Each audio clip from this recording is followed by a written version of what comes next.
This video is all about regression analysis.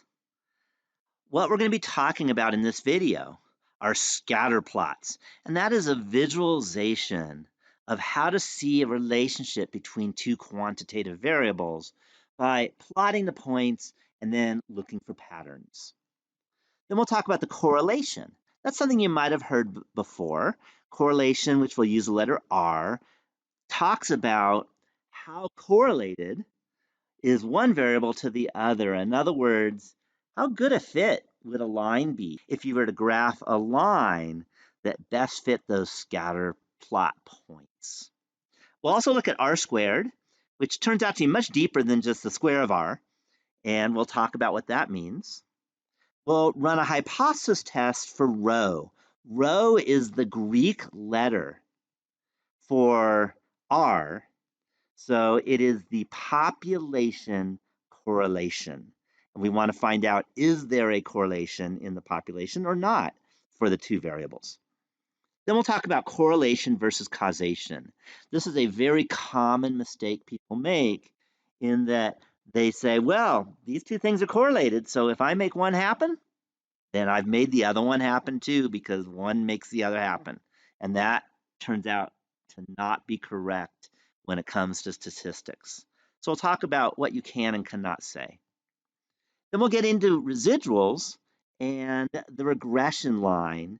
And in particular, we'll look at a line, and hopefully you're used to the equation of a line, y equals mx plus b type of thing, or sometimes a plus bx is what we usually do with regression analysis, or we have a slope and a y-intercept. So we'll talk about how do you interpret that slope and how do you interpret that y-intercept when it can be interpreted nicely. So let's start out by talking about correlation. And I'm just going to do this in general, and then we'll talk about the scatter plot. So correlation is a number that describes how close to a line the data lies. So the correlation, which we're going to use the letter R, is always between -1 and 1. Okay, and it's actually talks a little bit more than how close it does. But if you have a negative value for correlation, that means as one tends to go up, the other tends to go down. Whereas if you have a positive value, that means as one tends to go up, the other also tends to go up. So just some very specific numbers. If R is -1, that's as far negative as you can possibly get for this interval. And what that means is the data lie perfectly on a negatively sloped line. Then if R equals 1, then the data lie perfectly on a positively sloped line. So that would be, for example, if you looked at the first variable being degrees in Fahrenheit, and the second is degrees in centigrade, and you graphed Fahrenheit versus centigrade, it'd be a perfect line. So no matter which points you looked at, it would be on that line. Okay, the slope isn't 1. Okay, the slope might be something different, and with centigrade and Fahrenheit, it definitely is. Then if R equals 0, then there's no line that's even close to describing the data. I like to think of that as look up in the sky and look at the night sky, and you look at the stars on a clear night. They don't sit there anywhere visually at all, lying on one line in the night sky. They're all over the place. If they tend to be all over the place, then the correlation tends to be 0. Okay. Also, if they have some kind of non-linear pattern like a parabola, that's also not a line at all. It's not all over the place, but it's up, then it's down, then it's up, then it's down. But most of the time, all over the place is when R equals 0. Okay, if R is not one of these numbers, then if it's real close to -1, then it'll be pretty close to looking like a negatively sloped line, but there might be a few dots that are off of it. And similarly with 1, it'll be pretty close to a positively sloped line, but there might be some of the dots that are off of it. Okay, whereas if R is, say, 0.02, it'll look like the night sky. There'll be a slight positive variation, but you probably wouldn't even notice it. So here's some examples of scatter plots and their corresponding correlations. So the first thing, a scatter plot, all that is plotting the points. So when we're talking about this whole regression analysis, there's going to be two survey questions, okay, or two things that you're going to be writing down for each item, and you're going to plot the point of one versus the other. So this first example over here, we can see all these dots, all the points of the scatter plot are perfectly on a negatively sloped line. So r equals -1. Okay, here's one where it's on a parabola. There may look like there's a clear tendency for this data, but it's not linear at all. This actually has r equals 0. Okay, the night sky also has r equals pretty close to 0, but this one really does. Okay, here's one where the dots are on a perfectly sloped, positively sloped line, and r equals 1. Okay, so those are the three kind of main ones. And now let's look at some others. Here's a scatter plot. Notice it is very clear that there's a tendency that if you go from left to right, the dots tend to go down. So r, it's not exactly -1 because you can't draw a line that hits every point. But you can draw a line that it doesn't hit them all, but gets pretty close to all of them. And that's a negatively sloped line. So we're going to be close to -1, but not -1. So this one turns out to be about -0.93. Okay, we say it's highly correlated with a high negative correlation. On the other hand, here's another one. Now we got some extras, maybe a couple little outliers or whatever, kind of branches off this line. You can kind of see there's a trend going down, but it's definitely not that close to a negatively sloped line. So now we're kind of in the middle. R equals -0.64. This next example, now you kind of have to use your imagination a little bit to see that there's a downward slope. Because if you kind of look over here and then look over here, it seems upward. If you look over here and look over here, it seems downward. Might be a little more down than up. So r is pretty close to 0, not quite. It's -0.17. Here's an example where it's not real close to a positively sloped line, but there tends to be somewhat of a trend as you go from left to right that the dots tend to get higher, and that's r equals 0.56. And then here's the last example. It's a clear trend. Okay, the dots are not exactly on a line, but there's no question. As you go from left to right, these dots tend to go up. So that's 0.9 for r. That's kind of the idea of what correlation is, at least visually. So now let's look at a real example. Okay, so I was able to collect some data, and I collected the data on the year, and I collected the data on the sea level from average. Okay, and when I say I collected the data, it means that I went to NOAA's website and grabbed their data and then plotted it and looked at what the scatter plot looks like. So we can definitely see as the years have been going, okay, as dates and dates have been going up, sea level's been rising. Okay, there's no question about it. Does that mean that it rises every day? No, there are some days like over here, it was pretty high. And then you move a little bit over here and it's a lot lower. But there's a general trend of sea level going up. Okay. And there's a lot of different causes of sea level going up. But we can see that as the dates have increased, this is over a 10-year span, more than 10 years, almost 20-year span. Sea level's gone up, and that's something we should worry about after looking at this scatter plot. And we can say that this is probably going to have not a r equals 1, but it's definitely going to have a positive r, okay, which means we need to worry about it and prepare for it. So we'll get into this example more as we go. So in particular, r is actually 0.79. So it's positive, it's pretty high, It's not 0.95 or anything, but 0.79 means that there's a trend. It's a clear trend. Sometimes we'll say this is a kind of a relatively strong correlation. Kind of use strong when you get 0.8 or higher. This is almost 0.8, and that makes it a relatively strong correlation. Whereas if R had, say, been, I don't know, 0.2, that's a weak correlation. Okay? Whereas if R is 0.5, that's more of a moderate correlation. So here's another example. So now I have an example where we actually have data. The table below gives the wins versus salary in millions of dollars of Major League Baseball teams. We have salary for what we call the independent variable. That's like the X variable is independent variable, versus wins, which is the dependent variable. And we want to find out, is there a relationship between wins and salary? If you pay more, is there a tendency that your team's going to have more wins in baseball?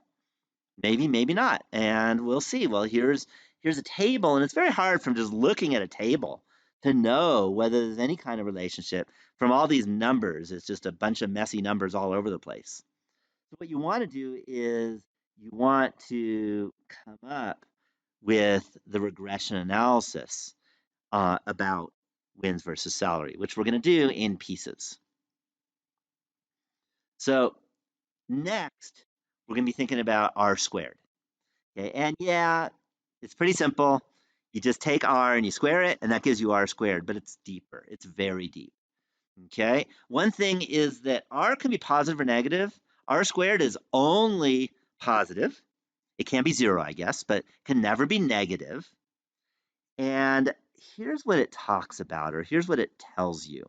If you square R, what I like to think of it as some of the variation in the dependent variable can be explained by the independent variable, while some of the variation in the dependent variable cannot be explained by the independent variable.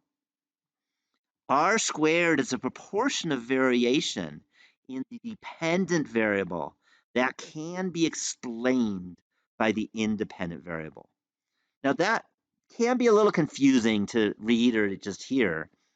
And I like to think of it in a kind of another way, in that there's going to be a lot of variation in your variable y, which might be baseball wins, for example, the one we just did.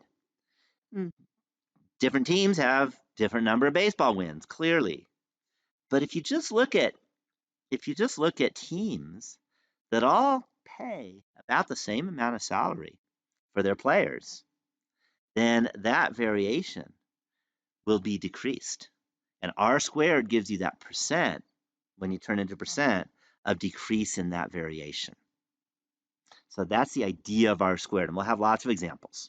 So for that baseball win, let's take a look at the data and let's put it into a calculator.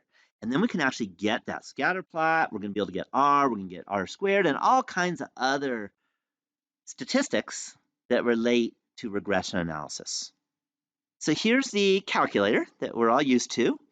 And I am going to scroll down to the very bottom, basically, because we're almost at the end of this whole beginning elementary statistics class.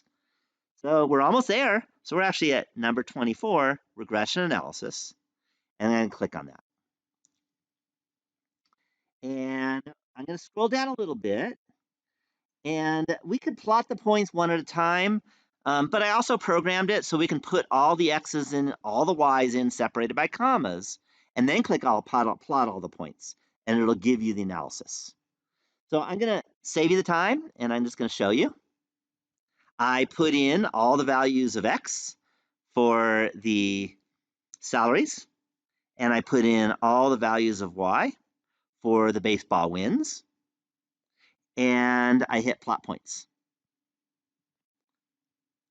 And here is the scatter plot.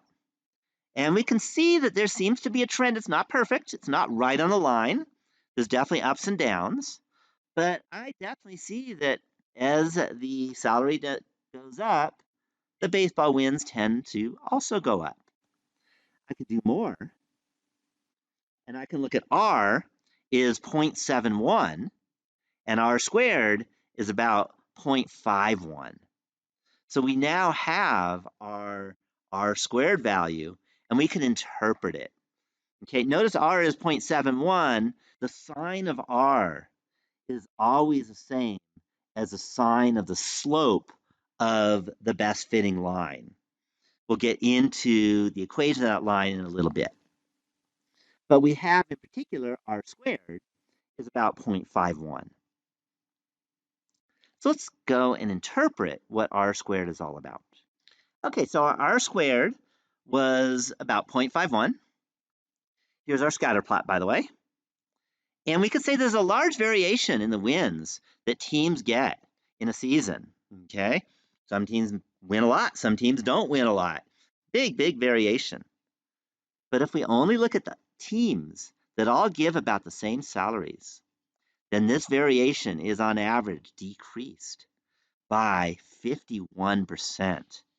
So that means that the wins, a lot of this winning variation, or in particular the amount of wins a team gets, can be explained by the amount they give for salary. Okay, that does not mean that if you give more salary, you're going to get more wins. It just means that you can predict that teams that give more salaries end up winning more. There's a big difference. So let's talk about a hypothesis test for rho. Okay, rho again is the population correlation. So when you have data, you can only get the sample correlation, which means we need to hypothesize about rho. So at least for us, we're always going to do the following. We're going to have the null hypothesis is rho equals 0. And what that means is that our null hypothesis is that there's no correlation between the two. Whereas the alternative hypothesis is that rho is not equal to 0, which is saying that there is a correlation between the two. By the way, you can say there's a positive correlation or there's a negative correlation. That can be done. It's not that much different, not that much harder. But for simplicity, I'm going to keep it at not equal to show there is a correlation. Okay, just like any study, there's some requirements, and you're used to the normality requirement. So for the hypothesis for regression analysis, we must make sure that the population values of y for every value of x must follow approximately a normal distribution. Okay, in terms of how to show that that follows a normal distribution, that's advanced statistics, way beyond what we can do in this class. But just note that without normality, you got issues. With big enough sample sizes, you can do it. There's all kinds of ways of doing it, but that's beyond this class. The other, and we've seen this before, is that we don't have any bias. So the two variables, x and y, that we gathered follow simple random sampling, or at least a representative sampling technique. Okay, and then if the p-value is less than the level of significance, we're used to that. It's going to be the same idea. You say there is statistically significant evidence. Again, whenever p is less than alpha, it's always statistically significant evidence. To reject the null hypothesis and conclude right here that there is a linear correlation between x and y. Notice linear, we're talking about things going up, kind of looking like a line, not like a parabola, for example, but like a line. Okay, and if the p-value is greater than alpha, then it sucks. That means we fail to reject the null hypothesis and state there's insufficient evidence to make a conclusion about there being a linear correlation between x and y. It's a very fancy way of saying if we do regression analysis and you end up with a large p-value, then just give up. You can't really say anything. Don't even bother. Don't even look at the line that's the best fitting line because it's worthless. So you need to make sure that you have a low p-value. And for the examples we're going to be looking at, they're all going to have low p-values so that we can interpret it. But if you ever have a high p-value, then either that means that your sample size is too low and you need to survey more or collect more data, or it just means there's no correlation. So don't do regression analysis. Sometimes it means you need to go beyond this class and do more sophisticated analysis. Instead of linear regression analysis, you need to say, well, maybe there's a best fitting logarithmic curve or parabolic curve or something else. But that's more than we can do. So we're just going to be talking about linear regression, and we need p-values small in order to do the linear regression analysis. All right, so in the baseball wins versus salary, we got our squared, and our H naught was that rho equals 0. H1 is rho not equal to 0. It's always exactly the same. You don't have to think about it. In other words, H naught is there is no correlation between baseball wins and salary. And H1 is there is a correlation between baseball wins and salary. It turns out that if you switch which is X and Y, it doesn't change at all what the p-value is. Correlation is correlation. So you can call it wins and salary or salary and wins. Let's use alpha as 0.05 and make that happen. So now I'm going to go to my calculator. Here's the calculator again. I've already done all the data collection. So now I just have to choose my hypothesis. And I do want H naught, rho equals 0, HA, rho not equals 0. And it gives a p-value. Take a look. The p-value is 0.001 about. Tiny, tiny p-value. It turns out, I'm not going to get into the details, but it's still a student's t distribution. And that's pretty deep, but you can just trust me that you use a t distribution when it comes to the distribution and finding that p-value using area to the right of that curve, it turns out, and the left, because it's a two-tailed test with a not equal to. But the important thing is we got a tiny p-value, 0.001. So now I can go back and interpret. So since the p-value is 0.001, I can say there is statistically significant evidence to conclude that there is a linear correlation between baseball salaries and the number of games that a baseball team wins. Okay, so that tells you that if you know what the average salary is of the baseball team's players, you don't know if they're going to win, but if they tend to give more salaries, or if they give higher salaries, then your prediction as saying that, well, they probably have a higher chance of having more wins. Whereas if they don't pay much, then they have a higher chance of not having so many wins. That's all there is to it. All right, now this is really, really important, and that is correlation does not imply causation. So here's some correct ways of talking about correlation when you have a low p-value, for example, and that is there is a linear relationship between team baseball salaries and total wins. You can say that. There's a linear relationship. You can say as team baseball salaries increase, the total wins tend to also increase. Not will, not must, but there's just a tendency. You can also say we have a prediction of an increase, but you can't say they will increase. So here's some wrong ways that you should never do when all you're doing is a regression analysis. You should not say that increasing a team's salary will make the team win more games. One thing does not necessarily make the other thing happen. You cannot say a salary increase will result in more wins for the team. Definitely not okay. You cannot say, if you want to win more games, pay your players more money. Not okay. Just some words that you should not use ever when you're talking about regression analysis. Because is bad. Cause is bad. Anything with the word cause is bad. And because has that word cause. So beware. Do not make that mistake. So here's another example. So regression analysis for the weight of a car versus gas mileage. That R was negative 0.8666 and R squared was negative 0.75 about. Interpret R and R squared. So I'm not going to, show you the data and all that. We're just going to look at r and r squared. Notice r is negative 0.8666, and r squared is 0.75-ish. So let's interpret r first. Notice that it is pretty close to -1. It's not -1, but it's definitely on the -1 side. It's very negative. So what we can say is that cars that are heavier tend to have lower gas mileage.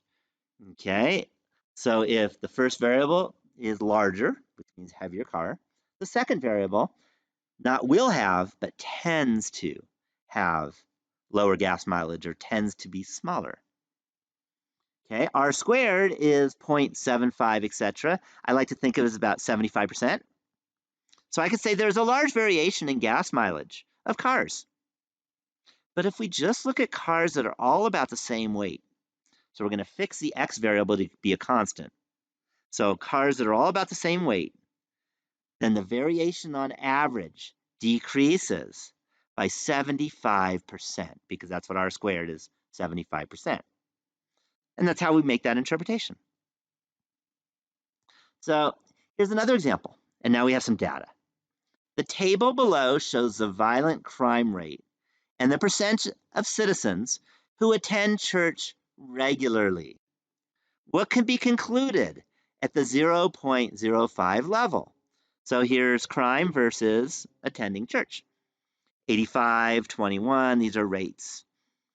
And we want to say, well, is there a relationship? Is there not a relationship? What can we say? So what we want to do is we want to conduct a hypothesis test.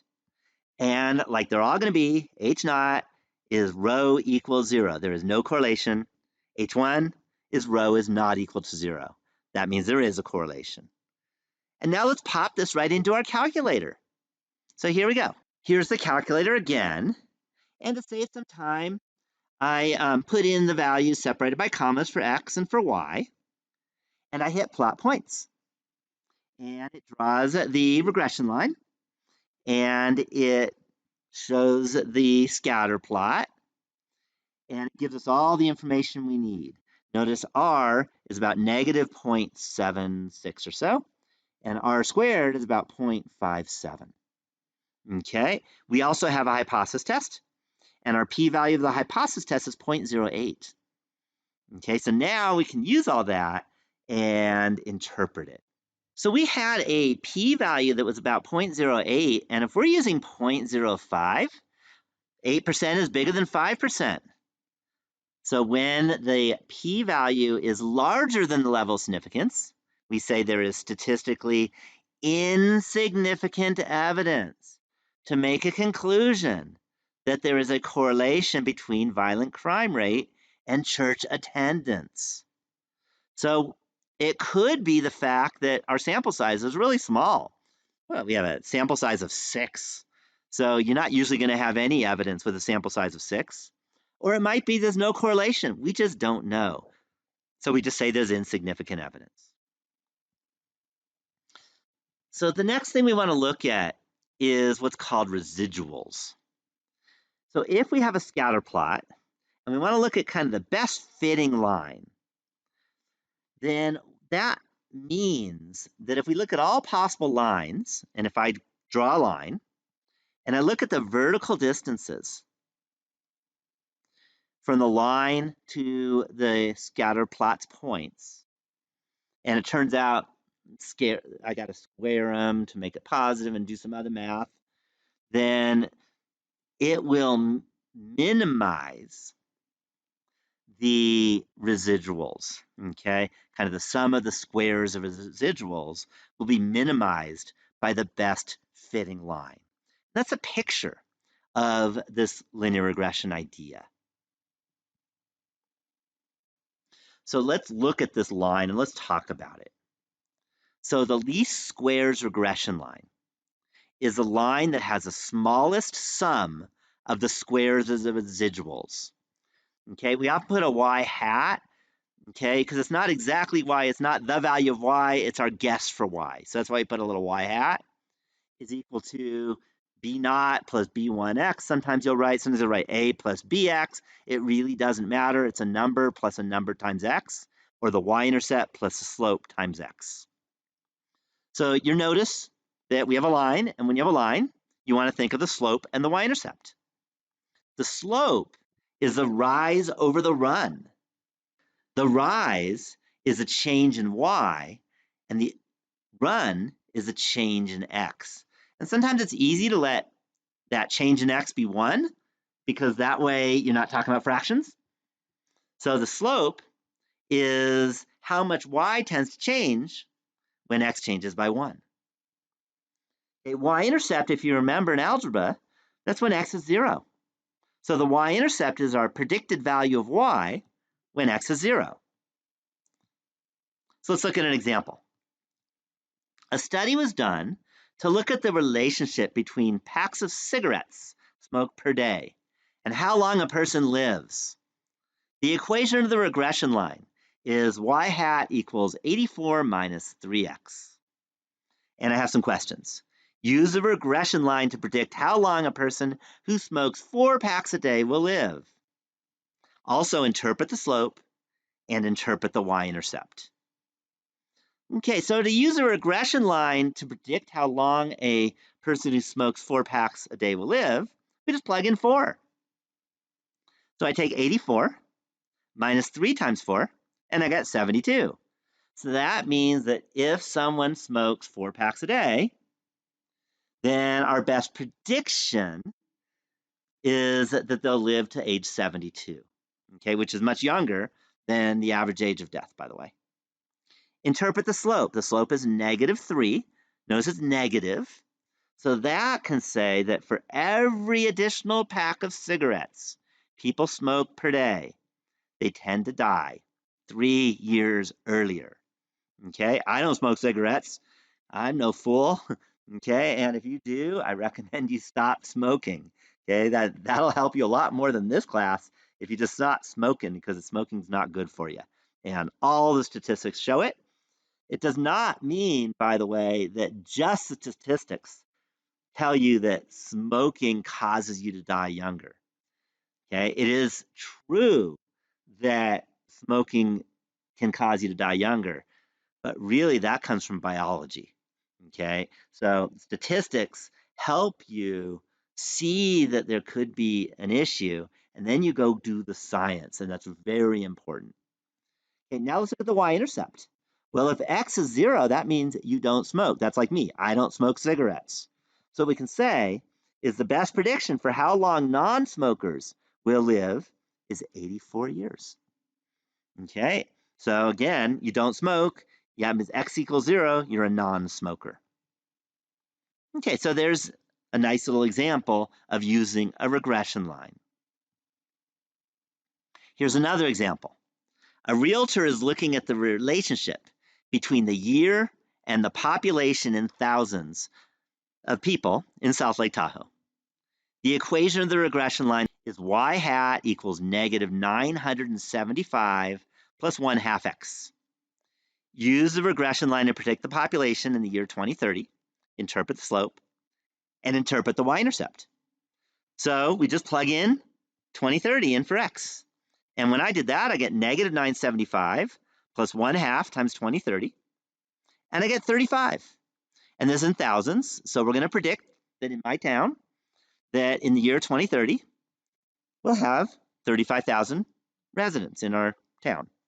Doesn't mean it will happen. It's just a prediction. The slope is 1/2. So what I can do is I can say that every year there tends to be an increase of 1/2 of 1,000, by the way, is 500. So there tends to be an increase of 500 people in South Lake Tahoe. This is kind of on average. Doesn't mean every year it always happens. Some years we get a higher increase, some years we get a lower increase, but on average the increase has been about 500. So then interpret the y-intercept. The y-intercept is -975. Well, what does that mean to say there's -975,000 people in our town? Nothing. You can't have -975,000 people. So the y-intercept has no relevant meaning, which will often happen. Sometimes the y-intercept isn't very meaningful. The slope should be meaningful, though. All right, let's look at another example. Data was taken to see the relationship between the price that a motel charges and the number of rooms that are filled. The data is shown below. Predict the number of rooms filled when the motel charges $80 per room. Then perform a regression analysis. So we have our price, we have the number of rooms filled, it's a bunch of numbers, and hopefully we're used to the next step, which is let's pop it into the calculator.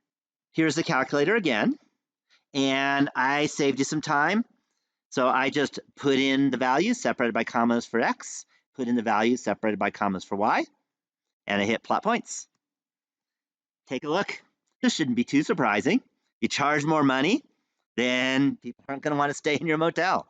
Notice it went down, okay? It's not exactly linear, but it's pretty close. So now we can go ahead and look at everything we got in regression analysis. So notice that our y equals 131 about plus negative 0.69x. Our r is negative 0.95. Our r squared is 0.89. We have a p-value. It is not 3.14, by the way. Be careful. This e negative 8 means times 10 to the negative 8th power. So it's 0.000000317. Very strong statistically significant evidence. So that means we actually can interpret and use the regression equation, the regression line. If the p-value is large, just don't even use the line. It's worthless. But we have a tiny p-value. So now I can interpret all of these values and I can talk about what it all means. So the first thing I can do is I can predict the number of rooms filled when the motel charges $100 per room. So I plugged in 100. X is 100. Well, 0.7 times 100 is 70. 131 minus 70 is 61. So my best prediction for the number of rooms filled, if I charge $100 per room, is that there'll be 61 rooms filled. Doesn't mean I know for sure. It's just a prediction. Then we could do our hypothesis test. H naught is rho equals 0. H1 is rho is not equal to 0. Remember, we had a tiny, tiny p-value. So I can say there is strong statistically significant evidence to conclude that there is a correlation between room prices and number of rooms filled. All right.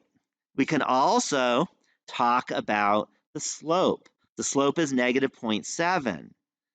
And just so I don't have to do with decimals, I'm going to multiply everything by 10.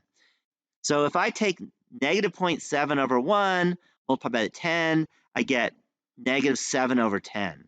So I could say for every additional $10 a motel charges, we predict the number of rooms filled to go down by 7 rooms on average, 7 over 10, and it's down because of the negative. We have 131 for our y-intercept. So we can say if it's free to stay at the motel, then we predict 131 rooms filled. This isn't very useful at all. If I'm the owner of a motel, I'm not going to give it away for free. Come on. So this probably isn't very useful. But you could say it even though it's not very useful because motels aren't free. All right. Remember, R squared was about 0.89 or 89%. So we could say there's a large variation in the number of rooms that are filled. But if the motel always charges the same price, then that variation on average goes down by 89%. Okay, so that means that we can say that price of room is a significant indicator of vacancy rate, okay, or how many rooms are filled, because 89% is pretty high. Let's look at another example, and there's a fun one. Data was taken to see the relationship between the age when a person has their first kiss, and I mean passionate kiss, not when your mom kisses you when you're an infant, and the age when virginity is lost. Predict the age of lost virginity for a person who experienced his or her first kiss at age 15. Then perform a full regression analysis. So here we have our data. And as you're used to, I pop it into the calculator. Here's the calculator again. And I saved you some time. I put in the values of x and y separated by commas. And I hit plot points. And here we go. Okay. Okay, we can see that there seems to be a trend. It's not that immediate. Okay, there's people like myself, by the way. I had my first passionate kiss when I was in middle school, but I lost my virginity much later. Okay, I was a senior in college, it turns out. So you can see that some people, you know, are close to that age and some aren't, goes on and off, but there tends to be at least a little bit of a linear relationship going up, positive correlation. So now let's look at all of the values. And we have the equation of the regression line is 8.9 plus 0.65x approximately. Our R is 0.67 or so. So there's a moderate correlation. It's not a strong correlation, but it's moderate. Okay, it's definitely looks like it's worthwhile. R squared is about 0.44. Our hypothesis test, t-value, test statistic is about 3.22. And our p-value is 0.01 or so. So definitely small enough that we can use our regression line and our R and R squared. So let's go back and interpret everything. And this will be our very last interpretation for this particular chapter. So let's first predict the age of lost virginity for a person who experienced his or her first kiss at age 15. That means to just plug in 15 where I see an X. 8.9 minus 0.6 times 15. Can't use a calculator. And I got 17.9.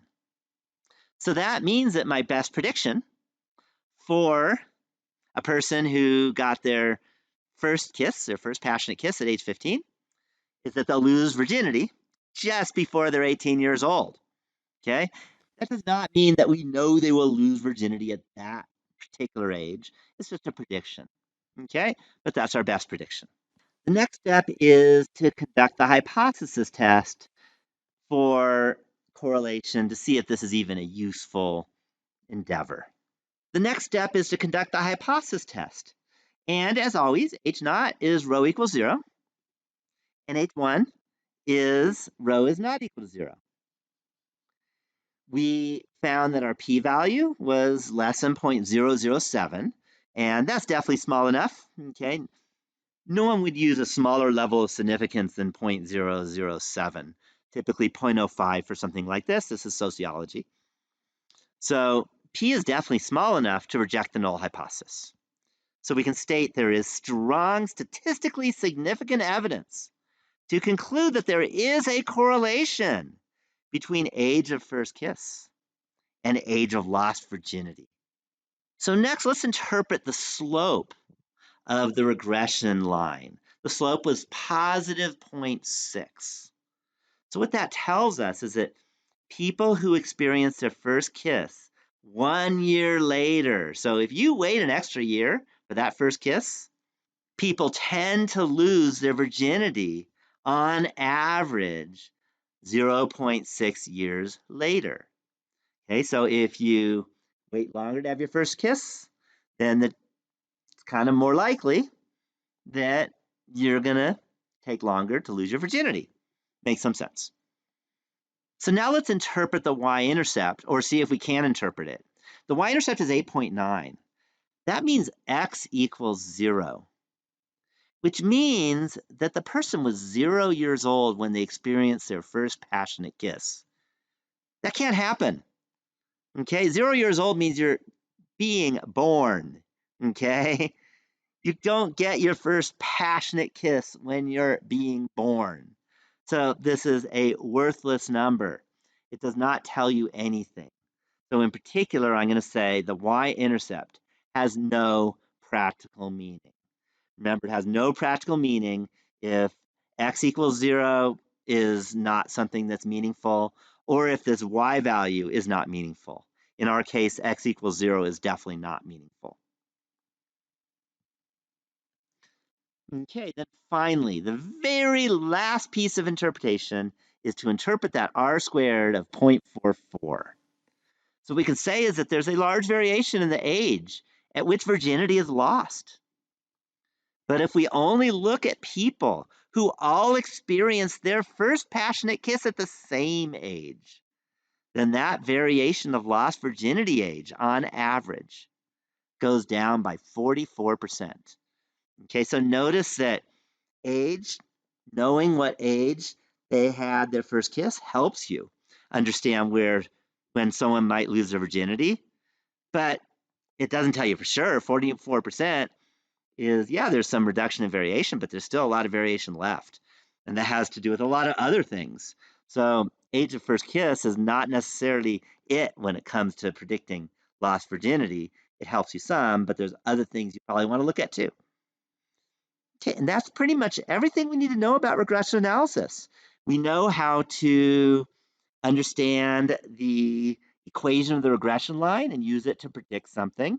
We know how to perform a hypothesis test to see if there is correlation or not. Okay, we understand how to interpret the slope and how to interpret the y-intercept or show that it has no meaning. And we understand r squared and what it tells you about variation. And that's it. Everything I have to say about regression analysis. So if you have any questions, just let me know. Ask me if I'm your instructor. And if you have a different instructor, ask your instructor. And I'm sure your instructor will be happy to help you out. So thank you for watching this video.